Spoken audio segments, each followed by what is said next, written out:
नमस्कार, उम्मीद करता हूँ सबके स्वस्थ होंगे, मस्त होंगे, अच्छे होंगे। आज हम करंट अफ़ेयर्स में बात करेंगे, रूस भारत को ही आइस ब्रेकर शिप निर्माण के लिए क्यों चुना है।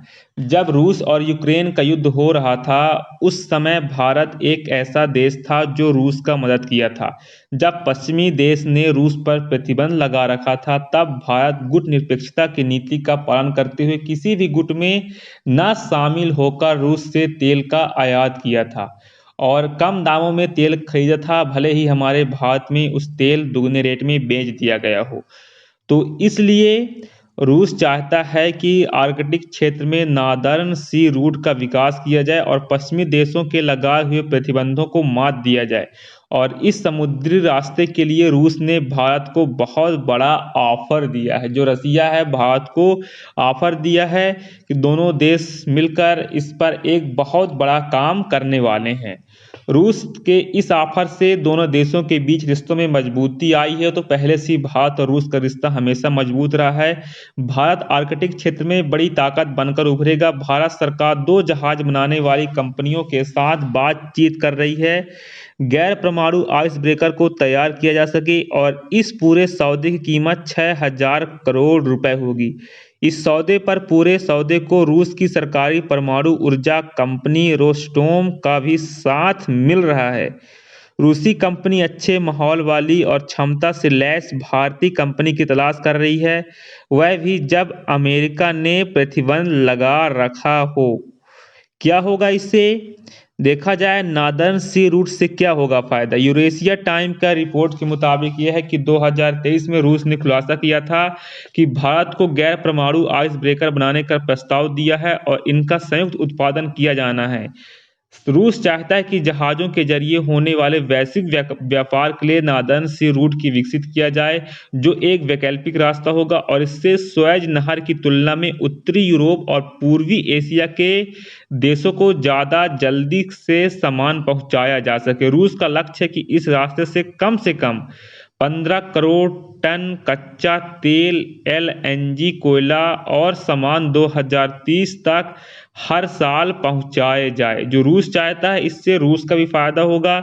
जो स्वेज नहर देखा जाए, स्वेज नहर की तुलना में उत्तरी यूरोप और पूर्वी एशिया के देशों को ज़्यादा जरूरी सामान पहुंचाने की बात हो रही है इसमें, और साथ में यह 2030 तक हर साल पहुंचाए जाए।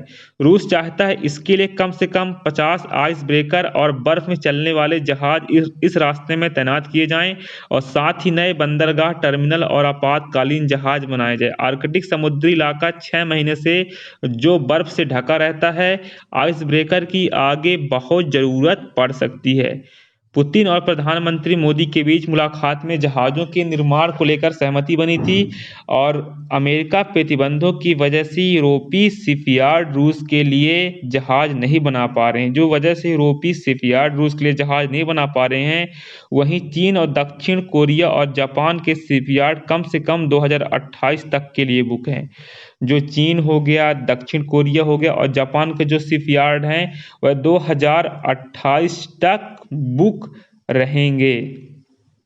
तो रूस चाहता है कम से कम 50 आइस ब्रेकर बने और जो कि इसमें बर्फ में चलने वाले जहाज़ों का निर्माण हो और उसे तैनात किया जा सके, जिससे व्यापार में और भी ज़्यादा फायदा हो। चीन की चाल को भारत कैसे मात दे सकता है?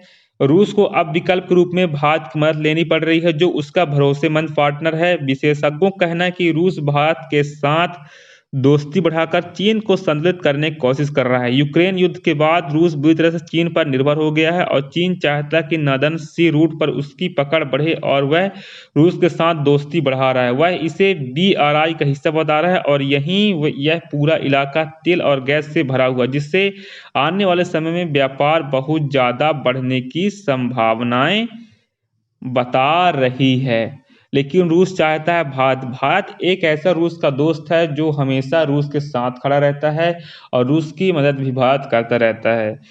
रूस यूक्रेन युद्ध में भारत ही एक ऐसा देश था जो रूस से तेल का आयात किया था। रूस ने भारत को तेल दिया था, भले ही हमारे देश में तेल को दोगुना रेट करके बेच दिया गया हो। तो उम्मीद करता हूँ वीडियो आपको पसंद आई होगी। ना भी आई होगी तो आप लोग एक फ्रेंड गाते कर लीजिएगा। धन्यवाद, टेक केयर, जय हिंद, जय भारत।